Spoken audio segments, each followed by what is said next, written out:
Бүгін іш бойынша маселе болду. Бізде дағы бере тұрған сунуштар көп эле, кыскартып салдыңыздар. Мына менде bir сунуш бар эле да. Бул автоунаа тыгынын, пробка маселесин, ышты чечиш боюнча Бишкек шаарында эки баштуу мэр келсе деле буну чече албайт да. Ошон үчүн мен сунуш берет элем, биздин столицаны башка жака жылдырыш керек. Антпесек маселе чечилбейт экен. Ошондуктан сунуш беришибиз керек. Буну карап көрүш керек. Мына азыр Ысык Көл областында Асман шаары курулуп атат.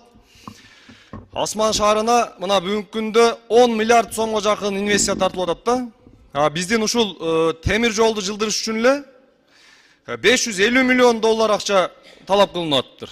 Аны кургойлорду, объезд жолдорду кошкондо 1 миллиард доллардан ашык акча керектелет экен.